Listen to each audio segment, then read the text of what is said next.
We are back with two outstanding sports writers for DawgNation, Mike Griffith and Chip Towers. And I want to ask you both about Kirby Smart, because we just saw him, for those watching during the break. It looks like he's a little looser. I mean, last year he was just like one long run-on sentence. You've been around him since the beginning.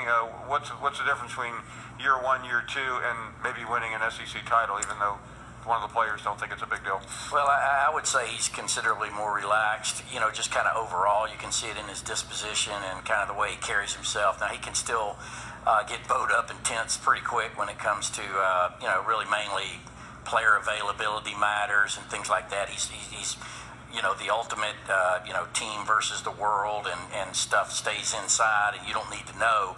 But mostly he's really coming into his own. I really enjoyed following him at Camp Sunshine this summer, a thing that not only is he doing it because George has always done it, but his brother was a counselor there, and seeing him in that environment kind of showed me a whole different side of him that I really hadn't seen.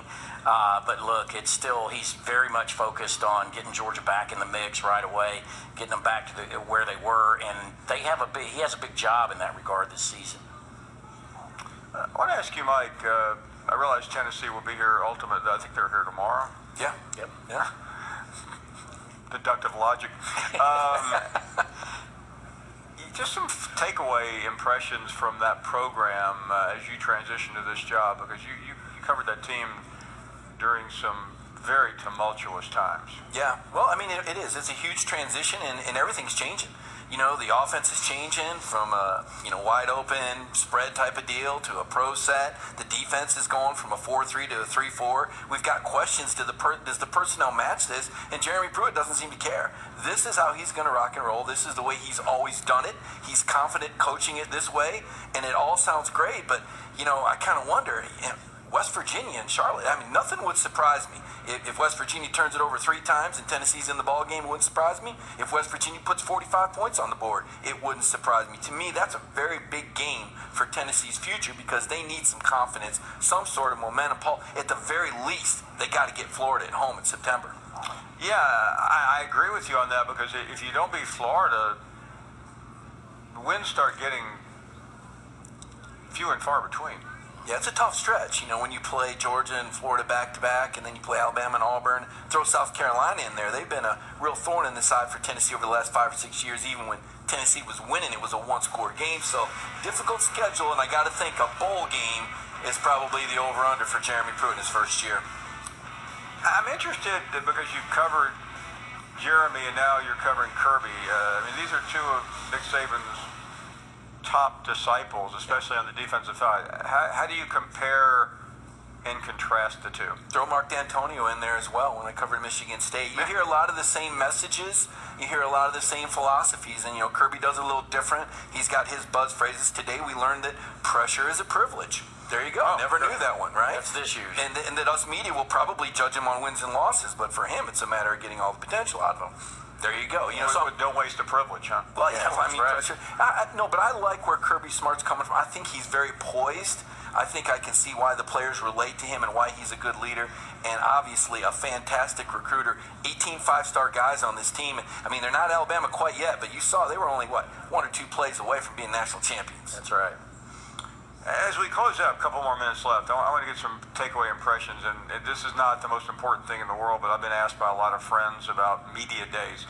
You had Dan Woken ask a pretty pointed question to the commissioner. He wrote something this week that, what do you get out of this stuff? We get a lot out of it. This is tremendous promotional event. It's a collaborative event where fans are genuinely excited, but you guys have done this for many years from a writing standpoint, which is not always the easiest to cover an event like this because of everything that's happening in the media. What are your impressions of this media event and the concept overall? Well, first off, I've been pretty impressed with what Atlanta has done with it. I like the layout, and I think it's pretty cool. And I'm surprised and disappointed it's not going to come back to Atlanta, very quickly necessarily. But, I've been around as long as you have, Paul, or close to it, and have seen the metamorphosis of it. Around that long. And I feel like the pendulum is kind of swinging because, at one time it was absolutely necessary for us to gather information and find out what Auburn or Mississippi State was going to look like. Yeah. And then it went from like it's not necessary because you can get everything on the internet, but then it's turned into this multimedia thing. And I mean, I think the SEC Network and SEC Nation and all that has kind of breathed some new life into it. And all I have to do is go and look at our analytics, on the people are clicking on this stuff and they're reading about it. Now, sometimes we might bait them with a headline here and there that hey, you want to read this. but I mean, by and large, they want to know, and every team wants to know what this team, what does it mean to my team? Right. You can always direct them that way. Yeah, and I like the video that you get out of it now. People are able to see video, whether on their phones or whether it's on the internet. There's a lot of different ways to spread the message out, whether it's a podcast, a radio show, Radio Row. Certainly the SEC Network has done incredible things for the SEC, especially with football. So many fans nationwide now understand their New York City, which is just huge, Chip.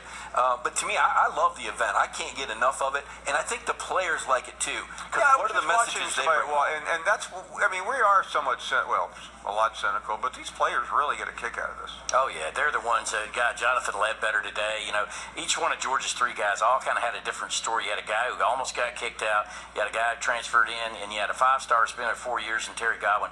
And all three of them, with their bow ties and they were so thrilled to be here and happier than I see back in Athens to talk to you. But they all got the same question, and Georgia's going to answer it over and over and over. And what will 2nd and 26 mean in Georgia football history? Will it be the step they took before becoming a dynasty, or is that just how close Georgia came to winning a national title under Kirby Smart?